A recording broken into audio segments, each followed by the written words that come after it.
నెల్లూరు జిల్లా ఉదయగిరి ఆల్కేర్ ఫంక్షన్ హాల్లో కొన్ని రోజుల క్రితం ఆస్తి వివాదాల నేపథ్యంలో హమీద్ అనే యువకుడిను అత్యంత దారుణంగా నరికి చంపిన సంఘటన చోటు చేసుకుంది. హంతకులను ఇంతవరకు పట్టుకోలేదని మృతుని కుటుంబ సభ్యులు బుధవారం స్థానిక బస్టాండ్ సెంటర్లో ఆందోళనకు దిగారు. హత్య జరిగి ఇన్ని రోజులు గడుస్తున్న దోషులను పట్టుకోలేదని పోలీసులతో వాగ్వాదానికి దిగారు. హత్య చేసిన హంతకులను అరెస్ట్ చేసి కఠినంగా శిక్షించాలని డిమాండ్ చేశారు. ఎస్ఐ శ్రీనివాసులు బాధితులతో మాట్లాడి న్యాయం చేస్తామని చెప్పడంతో బాధితులు ఆందోళన విరమించారు.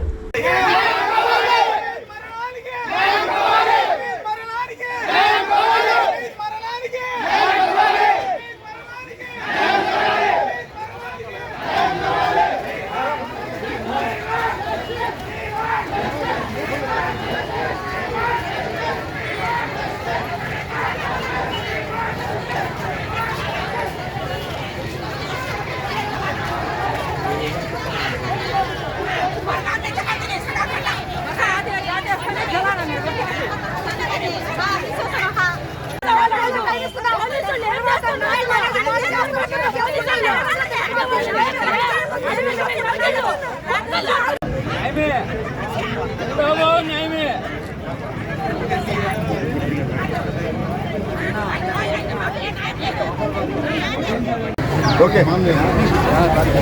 సరే అయితే ఏమొచ్చా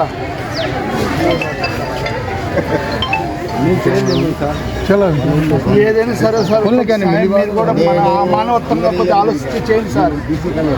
ఊళ్ళో పట్టుకున్నట్టు సమాచారం అన్నారు కానీ వాళ్ళు పట్టుకున్నారని క్లారిటీ ఎవరు లేదు. విన్నమ్మా సమాచారం ఉందన్నారు. అది ఏదైనా కూడా రేపు ఇల్లు లోపల మీకు క్లారిటీ ఆల్రెడీ ఎస్ఐ గారు హైదరాబాద్ పోయినాడు. ఎస్ఐ గారు వెళ్ళిపోయినాడు. నువ్వు మొన్న అన్నగా నేను ఒక్కనే నా దగ్గర పంచాయతీ పార్టీ కాబట్టి ఆగిపోయింది. ఇవాళ ఎస్ఐ గారు వెళ్ళాను. రూపాయలు ఎస్ఐ గారు 10 మంది 5 పట్ల తిరుగుతున్నాను. 2 రోజులు అయిపోద్ది. కంపల్సరీ అయిపోద్ది.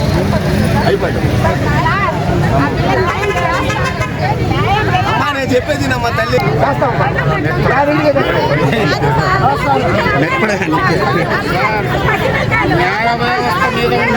మానవత్వం సార్. ఎవరైనా సరే ఒక మనిషి అన్న తర్వాత మానవత్వం ఉండాలి సార్.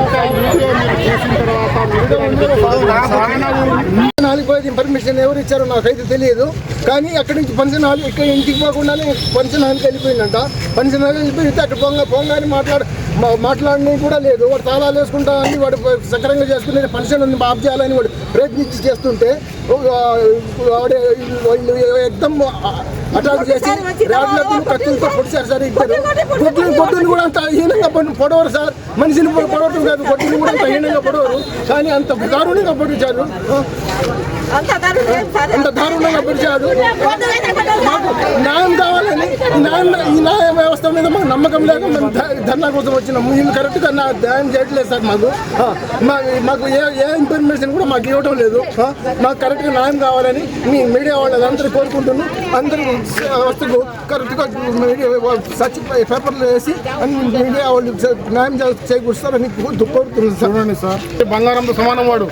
ఈ లంచ కొడుకులు పార్ట్నర్ అని చెప్పి పెట్టి డబ్బులన్నీ వాడి దగ్గర దోచుకొని డబ్బులు ఏమని అడిగితే వాడు చిత్రహింసలు పెట్టి వాడికి అక్కడికి రమ్మని చెప్పి పిలిపించి రాడ్లతో కొట్టి కత్తులతో పొడిచి చంపారు సార్ వాళ్ళు.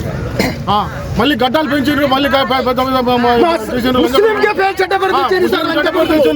వాళ్ళు ఒక అమ్మకు ఒక అబ్బాయి పుట్టిన కొడుకు కాదు వాళ్ళు. అన్యాక చంపారు నా కొడుకు, నా అబ్బాయికి. ముస్లిం వ్యవస్థకి ప్లాన్ ప్రకారం చేసి రమ్మని చెప్పి చంపుకుంటారు. వాడు డబ్బులు తీసుకొని వాడు తిరిగి మళ్ళీ వాడు చంపారు సార్. వాడు ఎవరికి డబ్బులు చెల్లా, వాడు డబ్బులు తిన్నారు వాళ్ళు. ఎవరు పిలిపించింది? ఎవరు మా కోడలే సార్. అబ్బాయికి బాగలేదండి.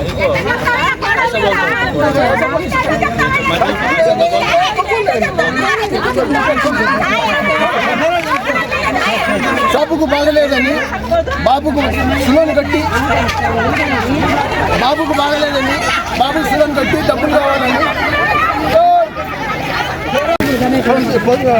చేసింది సార్. పిల్లల ఫీజు కట్టాలి, 30 డబ్బులు కావాలని అడిగింది సార్.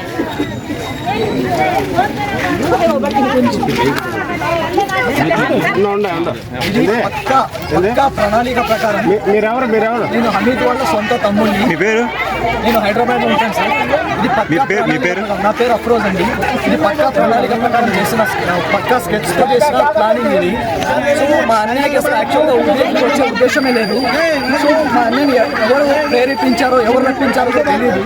సో సడన్ గా వచ్చారు. వాళ్ళు ముందస్తుగా పెట్టుకున్న ఆయుధాలతో రెడీగా ఉన్నారు. ఎప్పుడైతే మా అన్నయ్య సందర్శించడానికి లోపలికి వెళ్ళాడో అప్పటి వరకు బయట కాసుకొని ఉన్నారు. సో ఎప్పుడైతే ఆ సీసీ కెమెరా యొక్క వైర్ని పీకేశాడు మా అన్నయ్య, ఒక్కసారిగా హఠాత్తుగా ఎగబడి అన్నయ్య మీద అటాక్ చేసేశారు. ఈ కేసు ఈ సంఘటన జరిగి ఆల్మోస్ట్ 5 days అవుతుంది. ఇప్పటి వరకు పోలీసుల దగ్గర నుంచి ఎలాంటి సమాచారం లేదు.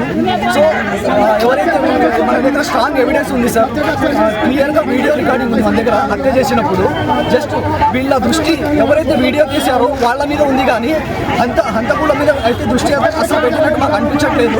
ప్లీజ్ మాకు న్యాయం చేయండి, దయచేసి మాకు న్యాయం చేయండి. बात करो बच्ची की गलती है तो खड़ा करता हूँ, बच्ची को मार रहा है भाई की करना गलती नहीं हमको बात करेंगे बच्ची को जन्म दे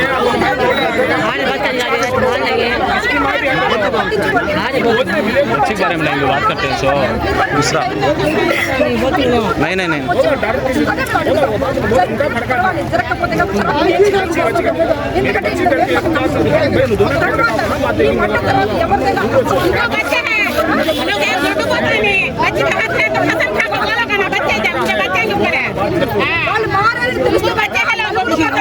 नहीं देखियो ना